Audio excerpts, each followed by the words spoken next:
I watched The Last of Us Season 2 finale after stream tonight, which was pretty late, so I didn't finish watching it till like 3 a.m., and I said, Fiddlesticks, whoo-wee, I need to catch some Z's, I'll go ahead and do the review in the morning. Couldn't sleep, so now it's 5 a.m., and I said, well, might as well do it now. It's never any fun not being able to go to sleep, just like it wasn't any fun watching Last of Us Season 2. Like most people, I liked the first season. I thought they did a great job. Season 2, I was skeptical on them not recasting Ellie and keeping Bella Ramsey as Ellie because it's supposed to take place 5 years into the future, but obviously Bella Ramsey in real life was not going to age that much in, the 2 years it took between seasons. So in the show, Ellie still looks exactly the same, but is supposed to be 5 years older. Also, Ellie still acts exactly the same. So it really conflicts with what the character's supposed to be portrayed as here, because Ellie still looks and acts like a 14-year-old from season 1, even though she's supposed to be 19. So this was a big complaint I had that I already had mentioned earlier with, the episode with Joel's death, where Ellie just doesn't feel like she's changed. She still feels like that same kid from season 1 who's just constantly joking and extremely immature. And unfortunately, that doesn't change throughout season 2 at all. It still feels really out of place. In the game, Ellie has a lot more grit. Ellie is also smart in the game. For some reason, they made the decision for The Last of Us Season 2 to make Ellie dumb, to the point where she even says that she's stupid. Why? That just kind of betrays the character. Yeah, she's supposed to be like reckless and everything, but that doesn't mean that she's some like lobotomite. That change just didn't really make sense to me. Pretty much all of the good traits of Ellie from the game were given to Dina in the show. Dina feels like the actual main character of season 2, whereas Ellie just feels like the quirky sidekick constantly scrambling to make a quip. Now, of course, I've seen a lot of people saying that it's all Bella Ramsey's acting's fault here for the lackluster season. And I don't really agree with that. Did Bella Ramsey knock it out of the park, a fucking grand slam, grand salami performance? No.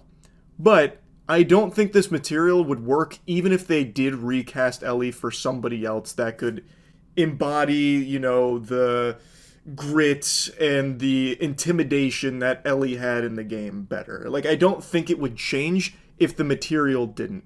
Because for some reason, Ellie is written to still be like this kid that takes nothing seriously, and all the characters that interact with Ellie in this world interact with her as kind of a babysitter.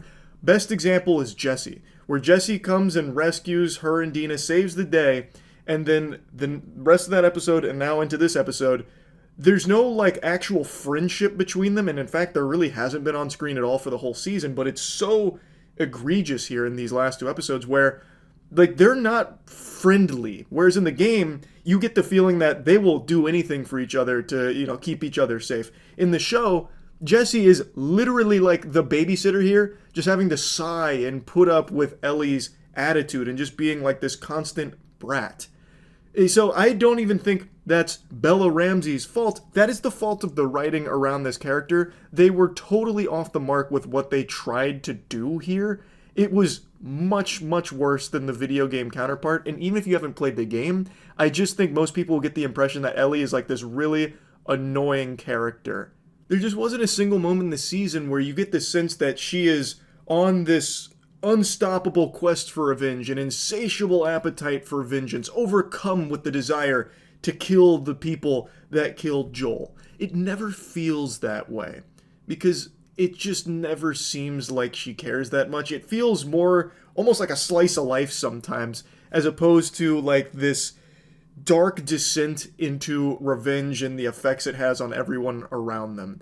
The character was written to just be constantly joking, which, again, I don't understand why, because in the game, yeah, Ellie, of course, is still kind of zany, but it's every minute of every scene in Season 2.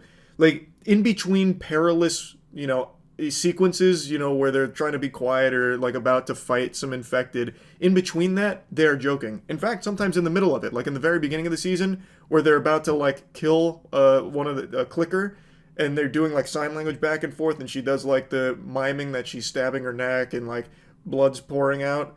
Like, it's always joking, which doesn't work for how serious this is supposed to be. It doesn't feel intense. It takes a lot of that, like, on edge, hold your breath, are they gonna make it out alive, anxiety out of it, because it's constantly broken up with Ellie making a joke or something, or it just not being taken seriously for some reason. And I think that's the biggest detriment to the season. That and a lot of the changes they made just don't work.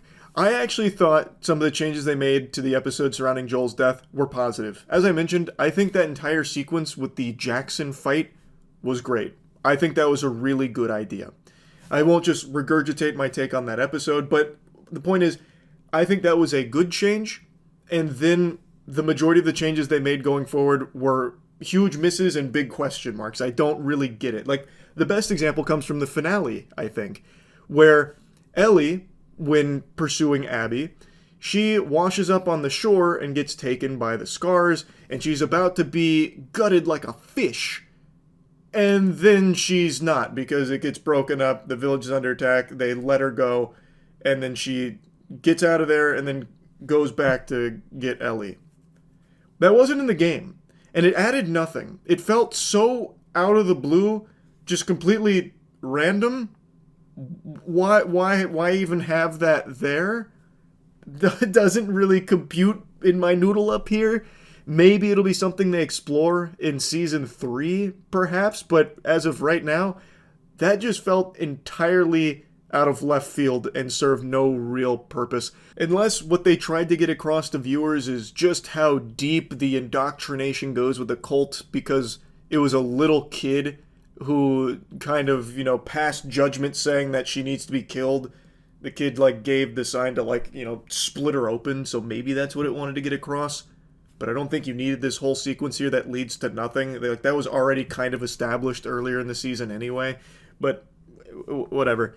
Point is, there was a lot of changes here that I don't think added anything. And in fact, some of them I think just take away. But I'm not speaking in absolutes. I'm not a Sith. There are a couple changes I like. As mentioned, the Jackson sequence. I thought that was a great battle, and still the best part of season 2, I would say, was everything that happened at Jackson with that huge fight with the infected horde. But there's another change that they introduced in the finale that I thought was really smart. It's while Ellie and Jesse take refuge for a moment, hold up, and Ellie grabs a book. And that book is actually one that's near and dear to my heart. It's the monster at the end of this book, the Sesame Street book, Grover. That book is all about Grover trying to stop you from getting to the end of the book because of the monster that lies at the very end. It's horrifying, so he's, frantically trying to get you to stop. No, don't go to the end of the book. But then when you get to the end of the book, turns out the monster is Grover the whole time. I actually think that's, at least the way I read it, I think that is a very clever thing to slide in here, knowing the game. Obviously, what it's talking about is how on this path for revenge, Ellie is the monster at the end of the book and what she became. And I think that works pretty well for the game, not the show. Because the show Ellie is just not the same character from the game. Not even close, really. So I don't think it hits as hard in the show, but I think that it was a very clever nod to the game counterpart. And I just wanted to mention that because I thought that was pretty cool. There was also, I also like what they did with Isaac. I thought Isaac was pretty solid. For the brief glimpses you get of him in this show, I actually thought Isaac was very cool. So there are a couple of things that I liked. But overall, I think Season 2 is just a miss. And the biggest reason for that is because of how Ellie was written here. They, at no point, have Ellie even remotely come close to the rage that's demonstrated in the character in the game. And for the vast majority of this season, Ellie's just jubilant, full of joy, constantly happy and joking, even when the situations make no sense for that to be the emotion that Ellie has in those moments. It doesn't work. It's just she never feels angry or full of rage or anything like that, like on a destructive warpath. It never comes across, and it doesn't help that the character feels really inconsistent. It felt like they were afraid to commit to just the angry, revenge-obsessed Ellie from the game. Like, in this finale alone, there is a scene that I'm pretty sure, almost 100% sure, wasn't in the game. Granted, it's been a while since I've played it, where Ellie and Jesse take cover inside a garage because wolves were shooting at a Scar who was running away from them. They catch up. They then take the Scar's clothes off, drag him away, presumably to execute him. Ellie tries to go save him, and Jesse stops her. And she gets very upset about that because she wanted to save him, and that really conflicts with the selfish Ellie that they're trying to get across, and also the Ellie from the game who absolutely would not care about that and is just so consumed with revenge, she wouldn't do that or get mad about not being able to save this Scar she didn't know. And then 2 scenes later in this finale, it's when Jesse and Ellie are looking over the city. Ellie sees the Ferris wheel, connects the dots that Abby's going to be at the aquarium under the Ferris wheel, and Jesse is trying to convince her to save Tommy because they hear the gunshots. Jesse reminds her Tommy is fighting wolves. He's pinning them down, but they called for backup. Ellie then says then he'll pin down the backup, and she ultimately chooses to go after Abby and abandons Tommy and Jesse for her quest for revenge. That happened in the game, and that was once again to solidify just how consumed she was on this quest for vengeance. But in the show, it kind of flip-flops on Ellie. Sometimes she wants to be like the good guy, helping everybody, even strangers she doesn't know, being the savior over there. And then 2 scenes later, nope, she's going to be that rage-filled revenge machine. Like, it just felt like they couldn't really commit to that Ellie from the game, and instead, they just had her be pretty inconsistent across the whole season. Also, when she's going through the aquarium with the flashlight on, that shit was kind of painful. She is behind enemy lines. She's already just gone through that island sequence. Now she's in the aquarium, yet she still has her flashlight fully blasting here, knowing full well everyone there will just try and kill her if they're alerted to her presence. And yet she's like basically throwing up a flare to where she is at all times. She's basically got the UAV out on herself by just having the flashlight going. But luckily, of course, they were in the back so they didn't see it. That was just a little silly, something I want to mention. Another thing I want to mention, though, is after Tommy and Jesse come and they get Ellie and they go back to the safe spot, there's a conversation that gets had, and I don't remember if it plays out this way in the game, but in the show, it felt really bad. It's when Ellie asked, why'd you come back? Jesse said, maybe Tommy forced me to. Ellie said something to the effect of, is that true? And Jesse said, nope. And then he says, I just thought, if I was ever in trouble, life on the line, I knew I could count on you to light a fire, burn it all down, do everything possible, move mountains, basically, to come save me. He basically says that if he was in trouble, he knows Ellie would do everything to save him. And I just thought to myself how fucking stupid that sounds after what we just watched, where Ellie, literally less than 20 minutes ago, just openly forsakes Jesse and Tommy. Tommy, who is in immediate danger, fighting against wolves in like this huge firefight. Ellie abandons both of them in order to go find Abby.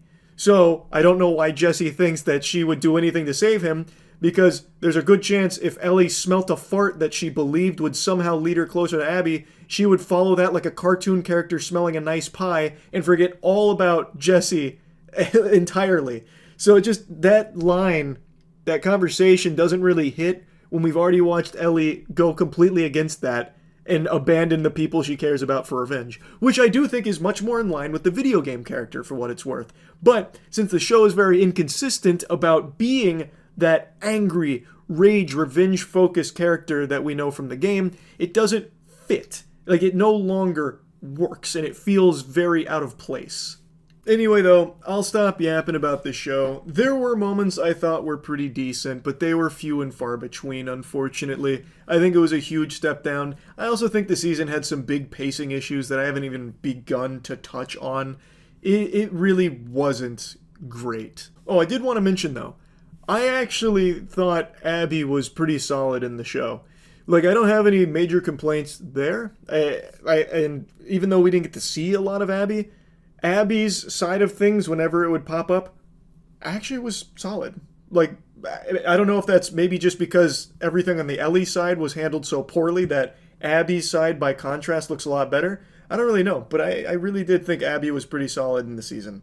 And I know season 3 is obviously going to be focusing on Abby's side entirely, so maybe that ends up being a bit better than this season, because season 2 of Last of Us show, not amazing. That's really about it. See ya.